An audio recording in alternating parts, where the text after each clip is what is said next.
Shalom. క్రైస్తవులు మత మార్పిడులు చేస్తున్నారు అంటున్నారు.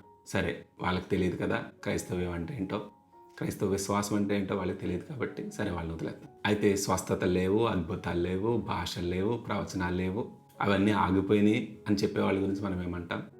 క్రైస్తవులుగా ఉండి విశ్వాసులుగా పిలువబడుతూ బైబిల్లో ప్రతి వృత్తాంతంలోనూ అద్భుతాలు ఉన్నాయి. యేసుక్రీస్తు ప్రభువారి గురించి ఆయన నిన్న నేడు నిరంతరం ఏకరీతిగా ఉన్నవాడని ఉంది. అయితే ఈ వాదనల గురించి ఏం చెప్తాం? క్రైస్తవ్యాన్ని మతము అనే స్థాయికి ఎవరు దిగజార్చారు? ఈ డిబేట్స్ ఏంటి? ఈ గొడవలు ఏంటి? ఎందుకు వస్తున్నాయి ఇవన్నీ అంటే, క్రైస్తవ్యంలో లేదా క్రైస్తవ విశ్వాసములో మూలమైన విషయాలు మిస్ అవటం వల్ల. బైబిల్ గ్రంథము జీవ గ్రంథము, పరిశుద్ధ గ్రంథం. పరిశుద్ధాత్మ ప్రేరేపణతో చదివిన ప్రతి ఒక్కరికి అది జీవాన్ని ఇస్తూ ఉంటుంది. ప్రతిరోజు బ్రతుకుతూ ఉంటాడు. మనుషుడు రొట్టె వల్ల మాత్రం కాదు, కానీ దేవుని నోటి నుంచి వచ్చే ప్రతి మాట వల్ల బ్రతుకుతాడు అన్నట్టు బైబిల్ చదివిన ప్రతి ఒక్కరికి అందులో ఎంత జీవం ఉందో, విశ్వసించిన ప్రతి ఒక్కరికి అందులో ఎంత జీవం ఉందో తెలుస్తుంది. అయితే ఈ గొడవలన్నీ ఎందుకు వచ్చినాయి? అద్భుతాలు లేవంటున్నారేంటి? భాషలు లేవంటున్నారేంటి?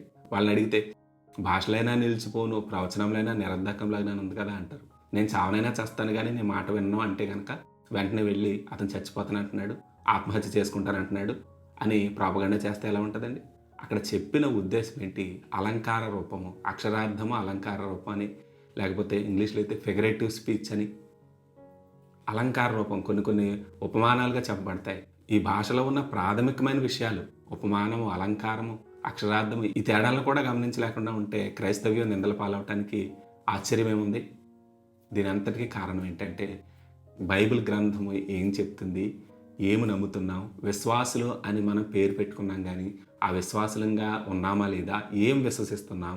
వాళ్ళు చెప్తున్నట్టుగా క్రైస్తవ్యం అంటే మతం మార్చుకోవటమేనా, పేరు మార్చుకోవటమేనా, అంతేనా? అదొకటే అయితే కనుక క్రైస్తవులుగా ఉండటం కంటే అంతకంటే చాలా ప్రభావితంగా, చాలా పవర్ఫుల్గా ఉన్నవి ప్రపంచంలో ఉన్నాయి. మనము ఆత్మలము, ఆత్మలోకం ఉంది. కొంతమంది దేవుడు లేడు, దెయ్యం లేదంటారు. అలా అంటే కనుక మనం ఏం చెప్తాం? నీకు బుర్ర లేదంటే తీసి చూపించగలుగుతాడా? అలాంటి వాళ్ళ గురించి కాదు, కానీ దేవుడు ఉన్నాడు, మనము ఆత్మలము, ఆత్మలోకం ఉంది, పరలోకం ఉంది, నరకం ఉంది, ఆత్మీయమైన శక్తులు ఉన్నాయి. బైబిల్ చెప్తుంది దాని గురించి. ఆత్మలోకం ఉంది. ఈ ఆత్మలోకాన్ని, అదృశ్య దేవుణ్ణి, అదృశ్య దేవుని శక్తిని, అదృశ్యమైన లోకాన్ని గ్రహించకపోవటం వల్ల క్రైస్తవ్యం ఇలా డిబేట్స్ అని చెప్పి వాదనలు దిగి వాళ్ళ దగ్గర లోకు అవటం ఇదంతా జరుగుతుంది. అలాంటి క్రైస్తవ్యము శక్తి కలిగిన, జీవము కలిగిన ఈ దివ్య గ్రంథాన్ని మనం చేతులు పట్టుకున్నామంటే, ఇందులో ఉన్నవి మనం అనుభవించట్లేదంటే కారణం ఏంటంటే, వాటిలో ఉన్న ప్రాథమికమైన విషయాలు, ఎంతో బేసిక్ విషయాల్ని మనం మిస్ అయిపోతున్నాం. అలాంటి వాటిని చాలా క్లియర్గా ఎక్స్ప్లెయిన్ చేస్తున్న ఒక బుక్ గురించి నేను మీకు పరిచయం చేయాలని ఆశపడుతున్నాను. మీరు టైటిల్లో చూసే ఉంటారా. ఆ బుక్ పేరు ఏంటంటే 4వ కోణము. ఇది 2 వాల్యూమ్స్లో ఉంటుందండి. 1, 2 అని 2 వాల్యూమ్స్లో ఉంటుంది. ఈ బుక్ గురించి మీకు చెప్పే ముందుగా, ఈ బుక్ గురించి కొంచెం నేను పూర్తిగా ఎక్స్ప్లెయిన్ చేయను. పూర్తిగా చెప్పాలనుకుంటే మీరు చదవాల్సిన అవసరం ఉండదు. కానీ నా జీవితంలో, పర్సనల్గా నా జీవితంలో ఈరోజు ఎలా ఉన్నానంటే, మీ ఎదురుగా నేను ఇలా మాట్లాడుతున్నానంటే, 1 దేవుని రక్షణ బైబిల్ గ్రంథం అయితే, తర్వాత నెక్స్ట్ వెంటనే వచ్చేది ఈ బుక్ అనమాట. నా జీవితంలో అంత ప్రభావితం చూపించిన ఈ పుస్తకాన్ని మీకు నేను పరిచయం చేయాలని ఆశపడుతున్నాను. ఈ బుక్ గురించి చాలామందికి తెలిసే ఉంటుంది, కానీ కొంతమంది చదివి ఉండొచ్చు, కొంతమంది చదివి ఉండకపోవచ్చు. ఆ గ్రంథకర్త పేరు ఏంటంటే పాల్ యాంగ్చో గారు. కొరియా దేశం, సౌత్ కొరియా దేశంలో ప్రపంచంలోనే అన్నిటికంటే పెద్ద సంఘాన్ని కలిగి ఉన్న దైవజనులు ఇప్పుడు లేరు, దేవుని దగ్గరికి వెళ్ళిపోయారు. ఆయన పాల్ యాంగ్చో గారు రాసిన బుక్ ఇది. నేను ఇంచుమించుగా ఒక 20 సంవత్సరాల క్రితం ఈ బుక్ని చదివానండి. 2005, 2006 ఆ టైంలో నేను ఈ బుక్ని చదివాను. సో అప్పటి నుంచి నా జీవితంలో మేజర్ పార్ట్ ప్రభావితం చూపించిన విషయాలు ఈ బుక్లో ఉంటాయన్నమాట. పాల్ యాంగ్చో గారి గురించి పరిచయం చేయాలంటే, కొరియా యుద్ధం గురించి మనం తెలుసుకోవాలి. కొరియా యుద్ధం అనగా సౌత్ కొరియా, నార్త్ కొరియా అని ఇప్పుడు 2 దేశాలుగా మనకు కనపడుతుంది. ఇది వరకు ఒకే దేశంగా ఉండేది. ఆ దేశంలో సివిల్ వార్ జరిగితే ఆ దేశంలో ఉన్న వాళ్ళు కొట్టుకుంటుంటే, ఒక పార్టీకేమో సోవియట్ యూనియన్, ఒక పార్టీకేమో అమెరికా సపోర్ట్ చేస్తే, ఆ కొరియా యుద్ధంలో ఏం జరిగిందంటే, నార్త్ పార్ట్ ఏమో కమ్యూనిస్టులు, అలాగే సౌత్ పార్ట్ ఏమో అమెరికా వాళ్ళు, అనగా సెక్యులర్ డెమోక్రాట్స్ స్వాధీనం చేసుకున్నారు. సో ఆ రకంగా కొరియా దేశం విడిపోయింది. ఆ కొరియా యుద్ధం సమయంలో నష్టపోయిన విషయాల గురించి ఆయన స్టార్ట్ చేస్తూ, ఆయన కూడా వ్యక్తిగతంగా చాలా పేదరికంలోకి వెళ్ళిపోయి, చాలా ఒంటరిగా అలా వెళ్తూ ఉండగా ఆయనకు ఒక చిన్న బిడ్డ ద్వారా స్వార్థ అందటము, ఆయన దేవుని వైపు తిరగటం, అదంతా మొదటి పార్ట్లో ఆయన వివరిస్తారు. ఆయన గురించి మెయిన్గా చెప్పాల్సిన విషయం ఏంటంటే, మొత్తం ఆ గ్రంథంలో ఉన్న ఇంపార్టెంట్ విషయాల గురించి పైపైన నేను టచ్ చేసే ముందుగా ఓవరాల్ కాన్సెప్ట్ గురించి మీకు ఎక్స్ప్లెయిన్ చేస్తాను. ఏంటంటే ఆయన చెప్పే మెయిన్ విషయం ఏంటంటే, క్రైస్తవ్యం అనేది ఏదుందో అది లీగలిస్టిక్ అయిపోయింది. అనగా రీజన్, సైన్స్ అనేసి సాధారణమైన స్థాయికి వచ్చేసింది. చూడండి, మంగోలియన్ దేశాల్లో ఇంచుమించుగా చైనాలోను, జపాన్లోను, ఈ కొరియా లాంటి దేశాల్లో కుంగ్ఫు అని, లేకపోతే ధ్యానం అని, బుద్ధిస్ట్ మాంక్స్ అని రకరకాల ఆత్మ సంబంధమైన విషయాల్ని వాళ్ళు ప్రాక్టీస్ చేస్తూ ఉండి ఈవెన్ గాల్లో కూడా లేచిపోతారని మనం ఎన్నో చోట్ల చదువుతూ ఉంటాం. అది కొంతమంది మిత్ అంటారు, కొంతమంది నిజమని నమ్ముతారు. అయితే మనందరం ఒప్పుకోవాల్సిన విషయం ఏంటంటే సూపర్ న్యాచురల్ థింగ్స్ని వాళ్ళు ఎప్పుడు ప్రాక్టీస్ చేస్తూ ఉంటారు. మన దేశంలో కూడా మంత్రగాళ్ళు, చేతబడులు చేసేవాళ్ళు అందరూ కూడా ఈ ఆత్మ సంబంధమైన లోకాన్ని ఎక్స్పీరియన్స్ చేస్తూ ఉంటారు. ఆత్మ సంబంధమైన లోకం నిజంగానే ఉంది. అయితే క్రైస్తవులు దాన్ని పట్టించుకోకుండా ఉండటం వల్ల చూడండి, వెస్ట్రన్ కంట్రీస్లో ఉన్న వాళ్ళు వెళ్ళి అక్కడక్కడ ఆ స్పిరిచువల్ థింగ్స్ని ఎక్స్పీరియన్స్ చేయడం కోసం ఎక్కడెక్కడికో వెళ్తూ ఉంటారు. మన దేశంలో అయితే ఎక్కడెక్కడికో హిమాలయాలకు అలా వెళ్తూ ఉంటారు. ఆత్మ సంబంధమైన విషయాల కోసం, black magic, especially black magic కోసం ఈ మధ్యన ఫేమస్ అవుతున్నాయి కదా కొన్ని విషయాలు. ప్రాణిక్ హీలింగ్ అని, రేకి అని, లేకపోతే చేతబడులని, ఇవన్నీ కూడా ఆత్మలోకం ద్వారా ఈ ఫిజికల్ లోకంలో ఉన్న విషయాలను ప్రభావితం చేయాలని. అనగా ఎవరి సమస్యలు వాళ్ళకుంటాయి, ఒక్కొక్కళ్ళు ఒక్కొక్క అవసరంతో వెళ్తారు. అయితే ఆత్మలోకము ఈ ఫిజికల్ వరల్డ్ కంటే పైన ఉంటుంది. ఆ ఆత్మలోకాన్ని ద్వారా దీన్ని ప్రభావితం చేయొచ్చు. సపోజ్ ఒక మనిషి ఒకరిని ఏదైనా ప్రతీకారం తీర్చుకోవాలనుకోండి, చేతబడి చేసేవాడి దగ్గరికి వెళ్తాడు, లేదా ఒక మంత్రగాడి దగ్గరికి వెళ్తాడు. వాళ్ళు ఏదో ఆత్మలోకంలో ఏదో దెయ్యాలను పంపడం ఏదో చేస్తారని నమ్మకం. నిజంగా లేవంటారు కొంతమంది. నేను ప్రూవ్ చేయాల్సిన అవసరం లేదు. ఉన్నాయని నమ్మే వాళ్ళకి ఉన్నాయని తెలుస్తుంది. ఎందుకంటే స్పిరిచువల్ వరల్డ్ ఈజ్ రియల్. ఆత్మ సంబంధమైన లోకం నిజం. కాబట్టి ఇక్కడ పాల్యాంచో గారు చెప్పేది ఏంటంటే, ఆయన పెరిగిన వాతావరణాన్ని బట్టి ఆయన ఆత్మలోకంలోంచి ఎన్నో విషయాల్ని చూసి వాళ్ళు సోకగాక్కై అనే ఒక ధ్యాన పద్ధతి ద్వారా వాళ్ళు అనుకున్నవన్నీ సాధించడాన్ని బట్టి, మెడిటేషన్ ద్వారా ఈ లోకంలో ఎన్నో ఉన్నాయి, మనం చెప్పవలసిన లేదు. లా ఆఫ్ అట్రాక్షన్ అని, లేకపోతే రకరకాల మెడిటేషన్ ద్వారా స్పిరిచువల్ వరల్డ్ ట్యాప్ చేయాలని ఎంతోమంది ప్రయత్నం చేస్తూ ఉంటారు. కానీ సరైన పద్ధతి, స్పిరిట్స్ ఉన్నాయి, లేవని చెప్పట్లేదు. కానీ బైబిల్ ఒక స్పిరిట్ గురించి చెప్తుంది, అజియో న్యూమా, పరిశుద్ధాత్మ. స్పిరిట్స్ ఎన్నో ఉన్నాయి, కానీ హోలీ స్పిరిట్ అనే ఆయన ఉన్నారు, ఒరిజినల్ గాడ్ స్పిరిట్ అనమాట. ఆ స్పిరిట్ ద్వారా మనం ఏం కావాలంటే చేయొచ్చు. ఈ స్పిరిట్కి మనం లోబడి మనం జీవించాలి. కాబట్టి ఇక్కడ ఏమి మనకి ఇష్టమైన ఏమి జరగవనుకుని వదిలిపెట్టేసి క్రైస్తవులు వేరే ఆత్మల దగ్గరికి వెళ్తే ఏది కావాలంటే అది చేయొచ్చు అనుకుంటారు. కానీ విషయం ఏంటంటే పరిశుద్ధాత్మకే లోబడటం ద్వారా దేవునికంటూ ఒక మార్గం ఉంది. ఆ మార్గంలో ఏం కావాలంటే అది మనం ఈ లోకంలో సాధించవచ్చు. అన్నిటికంటే ప్రాముఖ్యంగా మన కోరికలు కూడా దేవుని వాక్యానుసారంగా మారితే మనం ఏదైనా సరే ఈ లోకంలో సాధించవచ్చు. ఫైనాన్షియల్గానైనా, లేకపోతే స్వస్థత అయినా, లేకపోతే ఫేమ్ అయినా, లేకపోతే ఇంకోటి ఏదైనా అది దేవుని మార్గంలో కొన్ని బేసిక్ రూల్స్. ఈ లోకంలో మనకి చట్టాలు ఉన్నాయి కదా, రాజ్యాంగం ఉంది కదా, ప్రతి దేశానికి ఒక రాజ్యాంగం ఉంటుంది కదా. మనం మన భారత రాజ్యాంగానికి లోబడి ఉన్నంత వరకు మనం ఏం చేసినా పర్వాలేదు. ఇల్లు కట్టుకున్నా పర్వాలేదు, వ్యాపారం చేసుకున్నా పర్వాలేదు, ఉద్యోగం చేసుకున్నా పర్వాలేదు, మనం ఫేమ్ సంపాదించుకున్నా పర్వాలేదు, సినిమా యాక్టర్స్ అయినా పర్వాలేదు, రాజకీయ ఏమైనా అవ్వచ్చు. అన్నిటికంటే ప్రాముఖ్యమైనది భారత రాజ్యాంగం. దానికి లోబడి ఎన్నైనా చేయొచ్చు. సేమ్ అలాగే ఈ వాక్యానికి లోబడి ఉంటే కనుక మనం ఏదైనా సాధించవచ్చు. అలాంటి విషయాల గురించి ఈ బుక్ చెప్తుంది అనమాట. ముఖ్యంగా క్రైస్తవ్యంలో అద్భుతాలు లేవు, భాషలు లేవు. క్రైస్తవ్యాన్ని ఒక స్థాయిని, మతం అనే స్థాయి, ఇంకా ఈవెన్ మతం అనే స్థాయికి కూడా కాదు, ఇంకా ఒక జీవన శైలి, ఒక డిఫరెంట్ జీవన శైలి అనే మార్గానికి తీసుకొచ్చేసారు. ఏదో క్రైస్తవ్యం అంటే ఆదివారం ఒకసారి ప్రార్థనకు వెళ్ళటం, కరెక్ట్గా 9 నుంచి 10 వరకు, లేదా 9 నుంచి 10:30 వరకు, గంటన్నర. స్టార్టింగ్ 1 నిమిషం లేట్ అవ్వకూడదు, అలాగే ముగించడం కూడా 1 నిమిషం లేట్ అవ్వకూడదు. కరెక్ట్గా అదే టైంకి వెళ్ళొచ్చేసి అందుకని దారుణంగా రోడ్డు మీద బండి మీద వెళ్తూ దేవుని మందిరం కనబడితే దేవుడికి ఫ్లయింగ్ కిస్లు ఇచ్చి, లేదా తలుచుకుని సెలవులు వేసుకుని క్రైస్తవ్యాన్ని, దాని యొక్క జీవాన్ని, క్రైస్తవ్యాన్ని అసలు అనుభవించకపోవటం వల్ల చేసే పనులు అనమాట. ఈ వాదనలైనా, లేకపోతే దేవుణ్ణి నిరూపించటం అయినా, దేవుని నిరూపించాలా మనం. కాబట్టి క్రైస్తవ్యంలో కోర్ థింగ్స్ అనేవి కొన్ని ఉన్నాయి. అన్నిటికంటే ప్రాముఖ్యమైనది విశ్వాసము. ఆ విశ్వాసం అనేది లేకుండా అసలు కుదరదు.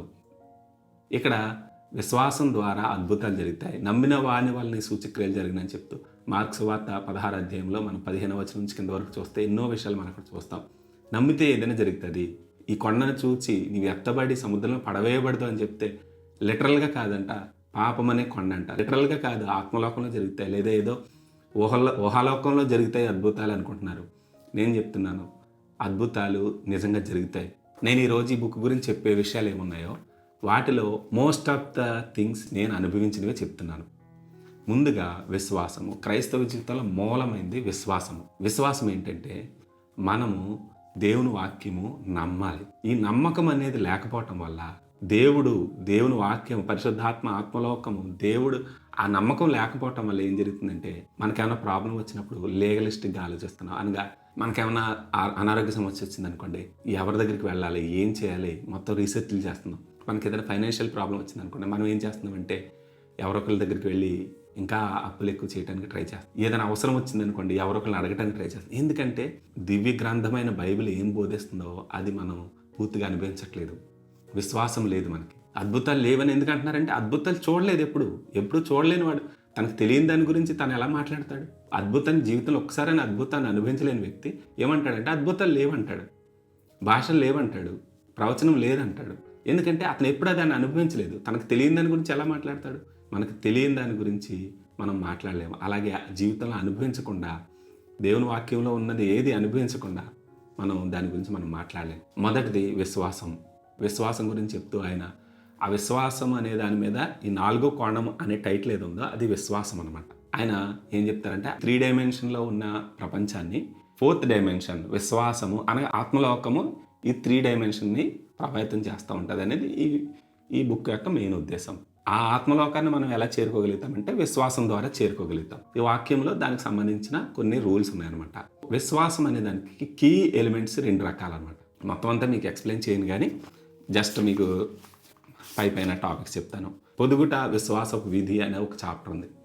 అక్కడ పొదుగుట అనే దాని గురించి మాట్లాడుతూ ఇమాజిన్ చేసుకోవటం, చూడటము. ఒక కోడి గుడ్ల మీద కూర్చున్నప్పుడు 21 రోజులు అది పొదుగుతున్న రోజులు కూడా దాని శరీరకంగాను మానసికంగాను రకరకాల మార్పులు జరుగుతాయి. ఏంటంటే అది పిల్లల కోసం ఎదురు చూస్తుంది. పిల్లల్ని ఒక రకంగా చెప్పాలంటే చూస్తుంది. అది ఆ పొదగటం అనే దాంట్లో పిల్లల్ని చూడటము అనేది కనిపిస్తూ ఉంటుంది అనమాట. సేమ్ అదే పరిశుద్ధాత్మ దేవుడు జలముల మీద అల్లాడటము అనే దాంట్లో అక్కడి నుంచి మొదలుపెట్టి ఈ ఫిజికల్ వరల్డ్లో ఏదైతే మనం చూడాలనుకుంటున్నామో, ఏదైతే మనం కావాలనుకుంటున్నామో దాన్ని ఆత్మలోకంలోంచి మనం చూడటం అలవాటు చేసుకోవాలి. అనగా ప్రొఫెటిక్ విజన్ అనమాట. అనగా ఫ్యూచర్ని చూడాలి. మనకి ఏం కావాలనుకుంటున్నామో దాన్ని చూడటము. అనగా జరగని దాన్ని ఆల్రెడీ జరిగిపోయినట్టుగా ఊహించుకోవటం. నాకు ఇక్కడ ఒక వస్తువు కావాలనుకోండి, అది అక్కడ ఉన్నట్టుగా నేను ఊహించుకోవటం, పొదగటం అనమాట. పొదగటము అనే ఆ కాన్సెప్ట్ యాకోబు గురించి మనం బైబిల్లో చూస్తాం. అతను తనకు కావలసిన విధంగా ఎన్విరాన్మెంట్ క్రియేట్ చేసుకుని అతనికి ఎలాంటి మచ్చలు ఉన్న పిల్లలు కావాలా, మచ్చలు లేని పిల్లలు కావాలా అనే దాన్ని బట్టి అతను ఎన్విరాన్మెంట్ క్రియేట్ చేసుకుని అతను దాన్ని చూసినట్టుగా మనం బైబిల్లో చూస్తాం. అనగా ఇమాజినేషన్ చేసుకోవటం, ఫిజికల్గా చూడటం కాదు, అది ఇమాజినేషన్ చేసుకోవటం, ఆత్మలోకంలో చూడటం, విశ్వాసం ద్వారా చూడటము అనేది ఏది ఉందో. అనగా మీరు ప్రార్థన చేయకముందే అడిగిన వాటిని పొందున్నామని, జరగకముందే జరిగిందని నమ్మటము, జరిగినట్టుగా దాన్ని ఊహించుకోవటం అనేది ఏది ఉందో అది విశ్వాసంలో కీ పాయింట్ అనమాట. దాని గురించి మొదటి పాయింట్ మాట్లాడతారు, 4వ కోణం అని చెప్పి. తర్వాత పలకబడిన పదం యొక్క సృజనాత్మకమైన శక్తి. ఇది చాలా ఇంపార్టెంట్ అండి. మాట విశ్వాసం అనేది ఏది ఉందో అది హృదయంలో విశ్వసిస్తాం, నోటితో పలుకుతాం. హృదయంలో విశ్వాసం గురించి మనం ఇదంతా మాట్లాడుకున్నాం. వాక్యం గురించి చాలా కాన్సెప్ట్లు ఇందులో ఉంటాయి. నేను జస్ట్ ఈ రెండింటి గురించి చెప్పాలనుకుంటున్నాను. మాట అనేది ఏది ఉందో నోటితో పలికితే జరుగుతుంది. యేసుక్రీస్తు ప్రభువారు అంటే ఈ కొండను చూచి ఎత్తబడి సముద్రంలో పడవేయబడము అని పలికితే మనం చేస్తాం, కొండ గురించి మాట్లాడతాం. అనగా సమస్యల గురించి మనం మాట్లాడతాం, కానీ సమస్యతో మాట్లాడాలి. ఇది లోకానికి వెర్రితనంగా ఉంటుంది. దేవుని వాక్యం చెప్తుంది, నువ్వు మీదికి జ్ఞానివి కావాలంటే కనుక ముందు వెర్రివాడో కావాలని. అనగా క్రైస్తవ విశ్వాసము వెర్రితనంలా ప్రపంచానికి కనబడుతుంది. మనం పలకాలి. లేని వాటిని ఉన్నట్టుగా పిలిచే దేవుడు అనే మాట దగ్గర ఆయన పట్టబడి ఆ విషయాలు రాస్తూ ఉంటారు. లేని వాటిని ఉన్నట్టుగా పిలిచే దేవుడు. ఏమీ లేదు అక్కడ, వెలుగు కలిగిన గాక అన్నారు. ఏమీ లేదు అక్కడ, అన్నీ వచ్చిన గాక, కలుగును గాక అంటే అన్నీ కలిగినాయి. లేని వాటిని ఉన్నట్టుగా పిలిచే దేవుడు. అనగా మనం కూడా అదే ఆత్మను కలిగి ఉన్నాం కనుక లేని వాటిని పిలవాలన్నమాట. మనకి ఏమైతే జరగలేదో, ఆల్రెడీ ఏదైతే జరగాలని మనం కోరుకుంటున్నామో దాన్ని జరిగిపోయినట్టుగా పలకాలి మనం. అక్కడ అబ్రహాం గురించి చెప్తారు. అతనికి అబ్రహాము అని పేరు మార్పించాడు దేవుడు. అనగా అనేక జనములకు తండ్రి. అతన్ని దేవుడు ఏం చేస్తున్నాడు, ఇంకా అవ్వకముందే అనేక జనములకు తండ్రి అని పిలిపించుకోమని చెప్తున్నాడు. పలకటం అనేది చాలా ఇంపార్టెంట్ అనమాట. గిద్యోన్ని పరాక్రమం గల బలాఢ్యుడా అని దేవుడు పిలిచాడు. ఇంకా అతను దాక్కుని ఉన్నాడు, కానీ దేవుడు ఏం చెప్తున్నాడు, నీవు పరాక్రమం గల బలాఢ్యుడివి. అనగా ఫ్యూచర్లో ఏం జరుగుతుందో ఇంకా జరగక ముందే జరిగినట్టుగా, ఒకటి చూడటం, ఇమాజిన్ చేసుకోవటం, 2 పలకటము. వీటి మీద క్రైస్తవ జీవితం అంతా ఆధారపడి ఉంది. క్రైస్తవ జీవితంలో ఉన్న మూలమైన సూత్రాల్ని పాటించడానికి కష్టంగా అనిపించితే, చూడండి, నాకు అందని ద్రాక్ష పొల్లనని మనం సాధించలేని దాన్ని ఎందుకు మనం తృణీకరించాలి? ఈ విశ్వాసం అనేది పోరాటము. విశ్వాస వీరులు అని వ్రాయబడింది. కాబట్టి మనం ఎప్పుడైతే విశ్వాసాన్ని సరిగ్గా ప్రయత్నం చేస్తామో, విశ్వాసాన్ని జీవించడం మొదలు పెడతామో, ప్రాక్టీస్ చేయటం మొదలు పెడతామో, విశ్వాసాన్ని మనం ప్రాక్టీస్ చేయాలండి. పలకటం అలవాటు చేసుకోవాలి, చూడటం అలవాటు చేసుకోవాలి, ఫస్ట్ హృదయంలో నమ్మటం. ఇవన్నిటికీ మూలం ఏంటంటే, వినటం వలన విశ్వాసం కలిగినని రోమపత్రిక 10:17 ఉన్నట్టుగా, ముందు దేవుని వాక్యము, ఆ అద్భుతాల గురించి, దేవుడు చేస్తున్న అన్నిటి గురించి మనం ఎప్పుడైతే చదువుతూ ఉంటామో, అటు వింటూ ఉంటామో, మనకి హృదయంలో దేవుడు ఏమైనా చేయగలుగుతాడు అని విశ్వాసం వస్తుంది. ఆ హృదయంలో వచ్చిన విశ్వాసాన్ని బట్టి దేవుని వాక్యము అనే ఆ చట్టం కింద, దాని కింద మనం ఎంత అయినా సరే దేవుని అడిగి పొందుకోవచ్చు అనమాట. దేవుని మార్గంలో దేనైనా సాధించవచ్చు. ఆయన చాలా ఎగ్జాంపుల్ చెప్తారు. స్వస్థత గురించి ఎగ్జాంపుల్ చెప్తారు, ఆర్థిక సంబంధమైన ఆశీర్వాదం గురించి ఎగ్జాంపుల్ చెప్తారు, లేదా వివాహం గురించి ఎగ్జాంపుల్ చెప్తారు, ఆయనకు వ్యక్తిగతంగా అవసరాల కోసం ఎగ్జాంపుల్ చెప్తారు. చాలా అద్భుతంగా ఈ బుక్ ఉంటుంది. 1వ పార్ట్లో ఇవన్నీ ఉంటాయి. సేమ్ 2nd పార్ట్ కూడా ఇంచుమించుగా అలాగే ఉంటుంది. అందులో ఉన్న బేసిక్ కాన్సెప్ట్స్ అవే ఉంటాయి. 2nd పార్ట్కి వస్తే మనసు మొదటి పార్ట్లో ఉన్నవే ఇంచుమించుగా ఉంటాయి. పరిశుద్ధాత్మతో కలిసి ఎలా పనిచేయటం అనే దాని గురించి, ఆ తర్వాత 4వ కోణం అనేది మళ్ళీ, ఆ తర్వాత మనసు నూతన పరచబడట అనే ఒక ప్రత్యేకమైన కాన్సెప్ట్ ఉంటుంది. మన ఆలోచన విధానాన్ని వాక్యానికి అనుకూలంగా మనం మార్చుకోవటం, వాక్కును పొందటం. పరిశుద్ధాత్మ ద్వారా మన ఇష్టం వచ్చినట్టు చేయడానికి కుదరదు, వాక్కు పొందాలి. దేవుని వాక్యము అనే చట్టం కింద మనం ఏం కావాలంటే అది పొందొచ్చు అనే దాని గురించి చూస్తే, అక్కడ మనం ఏం చూస్తామంటే వాక్కును పొందటం, ప్రేమ అనే వాక్యాన్ని పొందటం. అనగా దేవుని దగ్గర నుంచి ఒక స్పెసిఫిక్ ఆజ్ఞని కనుక మనం పొందితే, స్పెసిఫిక్ వర్డ్ని కనుక పొందితే, మనం దాన్ని పట్టుకుని ఎంత అయినా సరే వెళ్ళొచ్చు. మన వాక్యానికి అనుకూలంగా మనం ఆలోచన విధానాన్ని మార్చుకోవటం. చూడండి, మన చుట్టుపక్కల ఉన్న మనకున్న ఎక్స్పీరియన్సెస్ని బట్టి, మనం చదువుకున్న థియరిటికల్ నాలెడ్జ్ని బట్టి, మన సెక్యులర్ ఎడ్యుకేషన్ బట్టి మనకి ఒక ఆలోచన విధానం ఫిక్స్ అయిపోయి ఉంటుంది. ఇంతకుముందు జరగలేదనుకోండి, ఇంకా మనకి జరగదంతే అని మనం ఒక ఆలోచన విధానం ఉండిపోతాం. మనకు తెలుసు కదా, చిన్నప్పుడు ఒక ఏనుగుని ఏం చేస్తారంటే గొలుసులతో కడతారు. చిన్నపిల్లలప్పుడు ఏం చేస్తుందంటే అది తెంచుకోవడానికి ట్రై చేస్తుంది. ఎంత ట్రై చేసినా సరే అది తెంచుకోలేదు. ఇంకా దాని మనసులో ఒకటి ఫిక్స్ అయిపోయింది ఏంటంటే, ఇంకా ఈ గొలుసు ఎప్పటికీ తెంపలేను నేను అని. తర్వాత పెద్ద ఎదిగిన తర్వాత ఏం చేస్తారంటే గొలుసు తీసేసి తాడు కట్టడం మొదలు పెడతారు. ఆ ఏనుగు ఇంకా ఎప్పటికీ నేను ఆ గొలుసుని తెంపలేనని ఫిక్స్ అయిపోయింది కాబట్టి ఇంకా ప్రయత్నం కూడా చేయదనమాట. అలాగే ఆ పాస్ట్ ఎక్స్పీరియన్స్ని బట్టి మనం ఫిక్స్ అయిపోతాం. ఆ ఏనుగు సింపుల్గా జస్ట్ ట్రై చేసినా ఆ తాడు తెగిపోద్ది, కానీ ఇంకా ట్రై చేయదు ఇంకా, ఎందుకంటే దాని యొక్క పాస్ట్ ఎక్స్పీరియన్స్ అనమాట. సో మనకున్న పాస్ట్ ఎక్స్పీరియన్స్ని బట్టి మనం నడవకూడదు, వాక్యాన్ని బట్టి నడవాలి అనేది మనసు నూతనపరచడం. ఆ తర్వాత నీ మాటల యొక్క సృజనాత్మక శక్తి, మళ్ళీ అదే విషయాన్ని 2వ భాగంలో కూడా చెప్తారు. ప్రేమ, ప్రేరణ శక్తి. అన్నిటికంటే దేన్నైనా సరే మోటివేట్ చేసేది ప్రేమే. ప్రేమతో ఏం చేసినా సరే, యేసుక్రీస్తు ప్రభువారు ఎన్ని అద్భుతాలు మనం చూసినా సరే, కనికరపడి, కుష్ఠరోగిని చూసినప్పుడు ఆయన కనికరపడి అని ఉంటుంది అక్కడ. ఎవరిని చూసినా సరే కనికరపడి, లాజరు చనిపోయినప్పుడు ఆయన కన్నీరు విడిచాను అనగా యేసుక్రీస్తు ప్రభువారు ఆ కనికరంతో, ప్రేమతో నడిచారు. ప్రేమ, ప్రేరణ శక్తి ఏ కార్యాన్నైనా జరిగించేలాగా ప్రేమే చేస్తుంది. సో ఇలాగా చాలా క్రైస్తవ జీవితంలో చాలా కీలకమైన అమూల్యమైన విషయాలు, క్రైస్తవులుగా పిలువబడుతున్న విశ్వాసులు పట్టించుకోని విషయాలు, లేదా తెలియకపోవటం వల్ల, నిర్లక్ష్యం చేయటం వల్ల కోల్పోతున్న విషయాల గురించి ఈ దైవజనులు ఎన్నో చెప్తూ ఉంటారన్నమాట. ప్రపంచంలోనే అత్యంత పెద్ద సంఘం కలిగిన దైవజనుడు, సంఘ కాపరిగా ఉన్న ఆయన జీవితంలో ఆ స్థాయికి వెళ్ళటానికి ఎలాంటి ఉపయోగపడినవి, మెయిన్గా ఆత్మలోకంలో ఉన్న ప్రిన్సిపల్స్ ఏంటి, ఆత్మలోకంలో ఉన్న నియమాలు ఏంటి, మన కింగ్డమ్స్, మనకున్న రాజ్యాలు, మన దేశానికి ఒక నియమాలు ఉంటాయి, కింగ్డమ్ ప్రిన్సిపల్స్ ఉంటాయి, అలాగే ఆ రాజ్యానికి నియమాలు ఉంటాయి.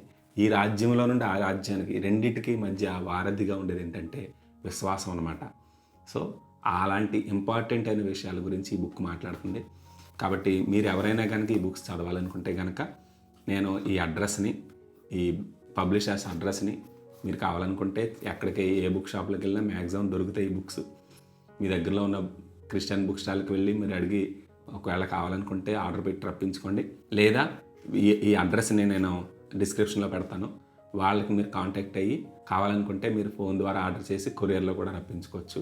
చాలామంది ఇవి అనుభవించడం తెలియక ఏం చేస్తున్నారంటే వెస్ట్రన్ కల్చర్లో వీళ్ళందరూ కూడా ఈ క్రైస్తవ్యంలో ఉన్న ఈ అమూల్యమైన ఆత్మ సంబంధమైన విషయాలను అనుభవించడానికి చేయలేక ఏం చేస్తున్నారంటే రకరకాల షార్ట్ కట్స్ని వెతుకుతున్నారు.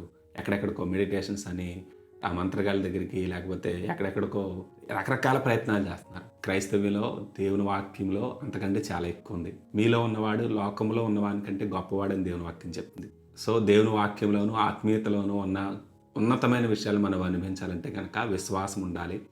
ఆత్మలోకాన్ని మనం ట్యాప్ చేయగలిగిన ఆ ఫెయిత్, కన్ఫెషన్స్, ఇమాజినేషన్, ఇవన్నీ కూడా చాలా ప్రాముఖ్యమైన విషయాలు. వాటి గురించి ఎంతో వివరంగా ఎక్స్ప్లెయిన్ చేస్తూ దైవజనులు ఈ బుక్ రాశారు. నేను ఎన్నోసార్లు ఇందులో ఉన్న ప్రిన్సిపల్స్ని పాటించడం ద్వారా ఎన్నో అద్భుతాలు నేను పొందుకున్నాను, ఇప్పటికి కూడా పొందుకుంటున్నాను. కాబట్టి మనందరం కూడా ఈ బుక్ని చదువుదాం. అన్నిటికంటే ఇంపార్టెంట్గా దేవుని వాక్యమే మనకు ఇంపార్టెంట్ కాబట్టి ఈ వాక్యంలో ఉన్న వాటినే ప్రిన్సిపల్స్ని కొంచెం ఎక్స్ప్లెయిన్ చేస్తూ ఈ బుక్ని రాశారు. వీలైతే చదువుదాం. ఆత్మ సంబంధమైన లోకంలోకి కొత్త జర్నీని స్టార్ట్ చేద్దాం. God bless you.